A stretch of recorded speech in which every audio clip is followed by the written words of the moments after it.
জিবরিল আমিনকে ঘোষণা করে দিয়েছেন, বলে দিয়েছেন, হে জিবরিল আমিন যাও যাও মা আমিনাকে খবর দিয়ে দাও, হে আমিনা তোমার খেলনা তোমার সন্তানের জন্য খেলনার তুমি চিন্তা করিও না, তোমার সন্তান স্বামী নাই বলে তুমি চিন্তা করিও না। মহান আল্লাহ তাআলা রব্বুল আলামিন তোমার সন্তানের জন্য খেলনা আসমানের পূর্ণিমার চাঁদকে তৈরি করে রেখেছে। বাবা বাবা সুবহানাল্লাহ সুবহানাল্লাহ।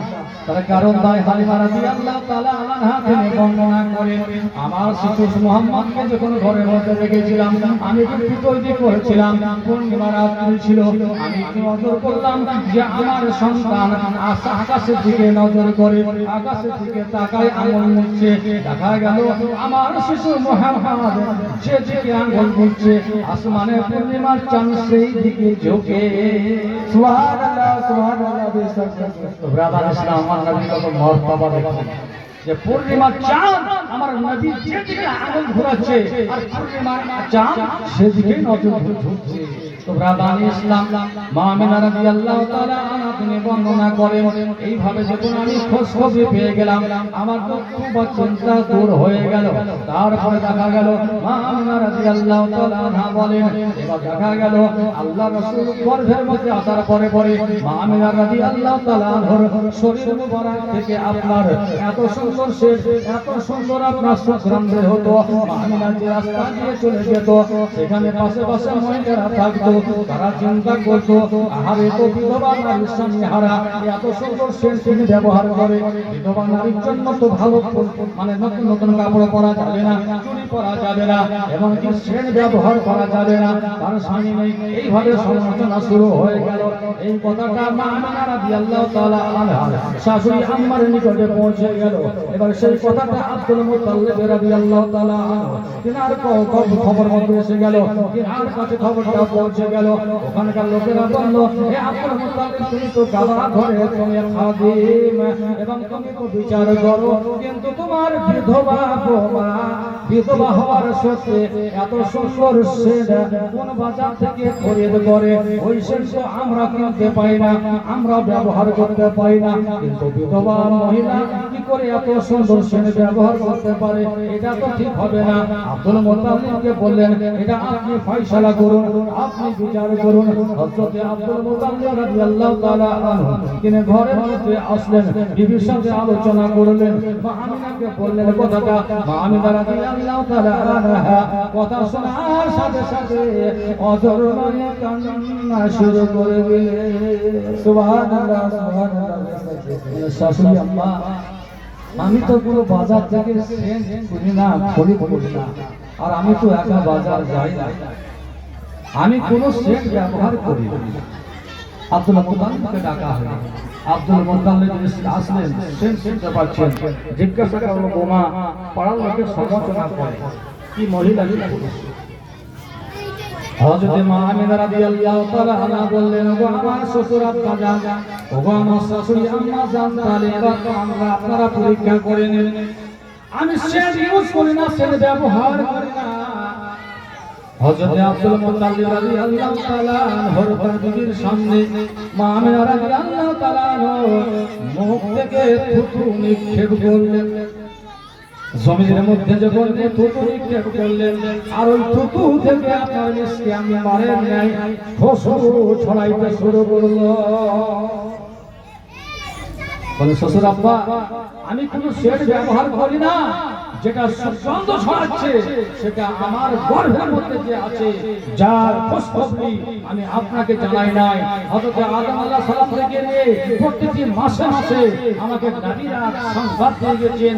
শুধু তাই নয়, এমনকি আল্লাহর সবথেকে শ্রেষ্ঠ ফেরেশতা জিবরিল আমিন সেও বলে গেছে যে আমিনা তুমি ধন্য, তোমাকে ওয়েলকাম, যে তোমার মধ্যে যে গর্ভের মধ্যে যে আছে তিনি হলেন আখেরি পয়গম্বর রাহমাতুল লিল আলামিন। বলুন সুবহানাল্লাহ। সুবহানাল্লাহ সুবহানাল্লাহ। হযরত আব্দুল মুত্তালিব রাদিয়াল্লাহু তাআলা আনহু মা আমিনা রাদিয়াল্লাহু তাআলা আনহা শাশুড়ি আম্মা জানেন, তাদের ওই ভুলটা দূর হয়ে গেল, সংশোধন হয়ে গেল, ব্রাদার ইসলাম টেনশন মুক্ত হয়ে গেল। এবার বিশ্ব নবী আমার দুনিয়ার বুকে তাসসিস নিয়ে আসবেন, যখন পূর্ণ বয়স হয়ে গেল আল্লাহর নবী যখন দুনিয়ার বুকে তাশরীফ আনবেন, মা আমিনা রাদিয়াল্লাহু তাআলা আনহা তিনি চিন্তা করেন, আহারে যখন গর্ভ থেকে যখন কোনো সন্তান ভূমিষ্ঠ হয়, তার মা বা তার বোন বা তার শাশুড়ি প্রতিবেশী তারা সহযোগিতা করার জন্য থাকে, দায়িমা থাকে, কিন্তু আমার কাছে তো কেউ নেই, আমার ধাত্রী মাতা কে হবে? কিন্তু আল্লাহর নবী ভূমিষ্ঠ হচ্ছেন আপনার শুভে সাদেকের সময়, 12 রাবিউল আউয়ালে শুভে সাদেকের সময় আপনার ভূমিষ্ঠ হবে। তার পূর্বে রাত্রি বেলায় আসমান থেকে জান্নাত থেকে আল্লাহ পাক রব্বুল আলামিন চারটা সুন্দরী মহিলাকে পাঠিয়ে দিলেন ধাত্রী মাতা হিসাবে। বলুন সুবহানাল্লাহ। সুবহানাল্লাহ সুবহানাল্লাহ বেশক। মা আমিনা রাদিয়াল্লাহু তাআলা আনহা বর্ণনা করেন যে চারজন মহিলাকে দেখলাম এত সুন্দর রমণী, যাদের দুনিয়ার মানুষের সাথে কোনো মহিলার সাথে চেহারা মিল হবে না, একবারে এত সুন্দর যেটা আপনার আমি বর্ণনা করে বুঝাইতে পারবো না। মা আমিনা রাদিয়াল্লাহু তাআলা আনহা বললেন, আমি জিজ্ঞাসা করলাম একজন মহিলাকে, ও রমণী তুমি কোথা থেকে এসেছো? আমি জানি না তোমার পরিচয়টা কি। একটা মহিলা বললেন, আমি জান্নাত থেকে এসেছি। এ আমিনা, আমি হলাম হযরত আদম আলাইহিস সালামের বিবি মা হাওয়া আলাইহিস সালাম। বলো সুবহানাল্লাহ। সুবহানাল্লাহ সুবহানাল্লাহ বেশক। দ্বিতীয় জন বললেন, আমি হলাম হযরত হাজেরা ইব্রাহিম নবীর পয়গম্বরের বিবি। তৃতীয় জন বললেন, আমি হলাম আসিয়া ফিরআউনের স্ত্রী। চতুর্থ জন বললেন যে আমি হলাম জান্নাত থেকে এসেছি, আমি হলাম হযরত ঈসা আলাইহিস সালামের আমি মা মারইয়াম রাদিয়াল্লাহু তাআলা আনহা। বলো সুবহানাল্লাহ। সুবহানাল্লাহ সুবহানাল্লাহ। ব্রাদার ইসলাম, আসমান এবং জমিন যে রাত্রি আর দিন আছে, আল্লাহর নবী যখন দুনিয়ার বুকে আসবেন, সারা পৃথিবী খোঁজখবরি হয়ে গেল, সুসংবাদ দিয়ে দিল। যেমন আপনাদের গ্রামের মধ্যে, আপনাদের শহরের মধ্যে যদি কোনো রাষ্ট্রপতি আছে, কোনো প্রধানমন্ত্রী আছে, কোনো মান্যগণ্য ব্যক্তি আছে, তো আগে আপনার সংবাদ হয়ে যায়, পেপারে দিয়ে দেওয়া হয়, মোবাইলের মধ্যে আপনাদের ফেসবুকের মধ্যে দেওয়া হয়, ইউটিউবের মধ্যে দেওয়া হয়, সংবাদ হয়ে যায়। ওরকম আপনার সারা আসমান এবং জমিনের সমস্ত মাখলুকাতকে খবর দিয়ে দেওয়া হলো। সমস্ত মাখলুকাত আপনার তারা খুশিতে আত্মহারা, এবং তারা কি করলেন? আল্লাহ রাসূলের শানে তারা দরুদ ও সালাম পাঠ করতে শুরু করেছেন। বলে সুবহানাল্লাহ। সুবহানাল্লাহ সুবহানাল্লাহ বেশক। আসমানের পূর্ণিমা চাঁদ এবং আপনার সূর্য আছে। দিন আপনার সূর্য হচ্ছে দিনের জন্য সূর্য, রাত্রি হচ্ছে আপনার রাত্রির জন্য পূর্ণিমার চাঁদ। আসমানের চাঁদ এবং সূর্য তারা দুজনের মধ্যে তারা তর্ক বিতর্ক করলো যে আল্লাহ পাক রব্বুল আলামিন দিনের মধ্যে আমাকে পাঠিয়ে দিবে, তাহলে আমি নিজে বড় গর্ব করতে পারবো। আমার নবী দুনিয়ার বুকে তাশরীফ এসেছেন দিনের বেলায়, রাত্রি বলে আমার নবী রাত্রির মধ্যে আসবে, আমি গর্বিত হয়ে যাব। মহান আল্লাহ বললেন, এ রাত এ দিন তোমরা ঝগড়া করিও না, তোমরা তর্ক বিতর্ক করিও না। আমি আল্লাহ এমন সময় আমার পয়গম্বরকে দুনিয়ার বুকে পাঠাবো, সেটা তুমিও খুশি হয়ে যাবে। এ দিন তুমিও খুশি হবে, এ রাত তুমিও খুশি হয়ে যাবে। আল্লাহ রাব্বুল আলামিন রাতের একটা কিছু অংশ নিলেন এবং দিনের কিছু অংশ নিয়ে যেটার নাম দেয়া হলো না দিন না রাত, সেটা হলো আপনার শুভে সাদেক। বলো সুবহানাল্লাহ। সুবহানাল্লাহ সুবহানাল্লাহ। শুভে সাদেকের সময় আল্লাহর নবী যখন দুনিয়ার বুকে তাশরীফ নিয়ে আসছেন, আপনার মা আমিনা রাদিয়াল্লাহু তাআলা আনহা বলেন, আমার ঘরের মধ্যে হাজার হাজার ফেরেশতা, হাজার হাজার পয়গম্বর তারা আমাকে স্বাগত জানাতে এসেছেন।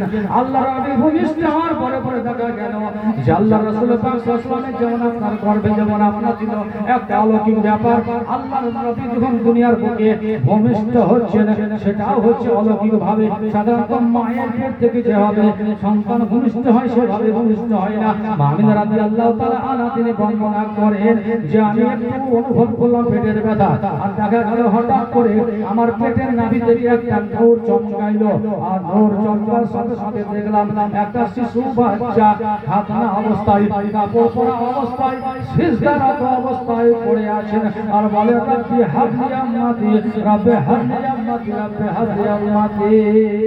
সুবহানাল্লাহ সুবহানাল্লাহ। ব্রাদার ইসলাম, তাহলে এখানে আপনারা ভালো করে বুঝুন, যারা রাসূলের পাক সাল্লাল্লাহু আলাইহি ওয়াসাল্লামকে নবী মানে না, যারা 40 বছরের পরে নবুয়ত দান করা হয়েছে এই কথা যারা বলে, একটা চিন্তা করবেন, আরে নবী যদি না হতো, নবী যদি আগে না থাকতেন, তাহলে আল্লাহর নবী ভূমিষ্ঠ হওয়ার পরে উম্মতের কথা ভেবে রব্বে হাবলি উম্মতি বলে কেন কান্না করলেন? তাহলে অত দেখা গেল আল্লাহর নবী তো জানে পাশাকে আল্লাহ পাক রব্বুল আলামিন বলেন, সারা পৃথিবী যখন আমি সৃষ্টি করি নাই, না আসমান না জমিন কিছু সৃষ্টি করে নাই, সেই সময় আমি আমার নূর হইতে আমার নবী মুহাম্মদ সাল্লাল্লাহু আলাইহি ওয়াসাল্লামকে সৃষ্টি করেছি, আর তার নূর হইতে আসমান এবং জমিনের সমস্ত মাখলুকাতকে সৃষ্টি করেছি। বলো সুবহানাল্লাহ, সুবহানাল্লাহ, সুবহানাল্লাহ। আমার ছিল নবী আমার আপনার আছে, কাল কিয়ামতের মাঠে পর্যন্ত নবী আমার থাকবে। সুবহানাল্লাহ, সুবহানাল্লাহ। আল্লাহর নবী যখন ভূমিষ্ঠ হলেন, আমার নবী মুস্তাফা সাল্লাল্লাহু আলাইহি সাল্লাম পবিত্র, মা ছিলেন পবিত্র। তার কারণ ভাই আপনারা সকলে মুসলমান, আপনারা জানেন, মা বোনেরা জানেন, ভাই বাবা জীবনরা জানেন, যদি কোনো মানুষ নামাজের মধ্যে সিজদা দেয় বা কোনো সুফিয়া সিজদা আদায় করে, তাহলে অপবিত্র অবস্থায় সিজদা দেওয়া হবে না? হবে? আপনার সিজদা দেওয়ার জন্য শর্ত হলো, প্রথম নাম্বার আপনার শরীর পবিত্র হতে হবে, আপনার কাপড়টা পবিত্র হতে হবে এবং আপনার জায়গাটা পবিত্র হতে হবে। বিশ্বনবী আমার সরকারে মদিনা সাল্লাল্লাহু আলাইহি ওয়াসাল্লাম তিনি ভূমিষ্ঠ হওয়ার পরে তিনি সিজদায় পড়ে গেলেন। আল্লাহর নবী পবিত্র ছিলেন, আল্লাহর নবীর যে পোশাকটা ছিল সেটাও ছিল পবিত্র, এবং যে জায়গার মধ্যে ভূমিষ্ঠ হলো সে জায়গাটাও ছিল পবিত্র। বলুন সুবহানাল্লাহ, সুবহানাল্লাহ, সুবহানাল্লাহ। প্যারে মুস্তাফা নবী সাল্লাল্লাহু আলাইহি ওয়াসাল্লাম ভূমিষ্ঠ হওয়ার পরে দেখা গেল চারিদিক থেকে আপনার খুশির হাওয়া আসতে লাগলো। রব্বে সাল্লিম ইয়া রাসূলুল্লাহ, মারহাবা মারহাবা ইয়া রাসূলুল্লাহ, সব আপনার দরুদ ও সালাম পড়া শুরু হয়ে গেল। ব্রাদান ইসলাম, এবার যখন ওই পুত্র সন্তান মুহাম্মদ আপনার ভূমিষ্ঠ হয়ে গেল, আল্লাহর ঘরে আব্দুল মুত্তালিবের ঘরে একটা দাসী বা বাঁদী ছিল, যার নাম ছিল উম্মে আইমান। উম্মে আইমান দেখলো এত সুন্দর সুন্দর সন্তান, এত সুন্দর আব্দুল্লাহর অবস্থাকে মামিনার গর্ভ হইতে যে সন্তান ভূমিষ্ঠ হয়ে যার গর্ভ, আমাদের মক্কা শহরে এরকম এত সুন্দর সন্তান আমি কোনোদিন দেখি না। সুবহানাল্লাহ, সুবহানাল্লাহ। এই খবরটা আবু লাহাবের নিকটে চলে গেল। আবু লাহাব ছিল আপনার আবু লাহাবটা কে ছিল? আল্লাহ রাসূলের পাক সাল্লাল্লাহু আলাইহি ওয়াসাল্লামের চাচা। যখন আল্লাহর নবী যখন ইসলাম প্রচার করেছিলেন, কালেমা লা ইলাহা ইল্লাল্লাহ মুহাম্মাদুর রাসূলুল্লাহ সাল্লাল্লাহু আলাইহি ওয়াসাল্লাম যখন তিনি প্রচার করেছিলেন, আবু লাহাব সবথেকে বড় দুশমন হয়ে দাঁড়িয়ে গিয়েছিল। আবু লাহাব ছিল পাক্কা দুশমন, কিন্তু সেই সময় ইসলাম প্রচার করার কথা ছিল না। আব্দুল্লাহর সন্তান, অতএব তার ভাতিজার খবর শুনে আব্দুল্লাহর খবর শুনে আব্দুল্লাহর পৃষ্ঠ থেকে যে সন্তান ভূমিষ্ঠ হয়েছে, মা উম্মে আইমান যখন খবরটা দিয়ে দিল, আর আব্দুল্লাহ বললেন কি হাতে করে এইভাবে আঙ্গুলে ইশারা করে দিলেন আর বললেন, এ আইমান, তুমি আমাকে এত সুন্দর একটা খবর শুনিয়ে দিলে, আরে আমার ভাই ইন্তেকাল করেছেন, কিন্তু এতিম ভাতিজা সুন্দর হয়েছে, যাও যাও, আমি তোমাকে আর বাকি রাখলাম না, আর বাসি রাখলাম না, তোমাকে আজ থেকে আমি আজাদ করে দিলাম। সুবহানাল্লাহ, সুবহানাল্লাহ। তাই একটা ভোজপুরি না এর মধ্যে পড়ছি, এটা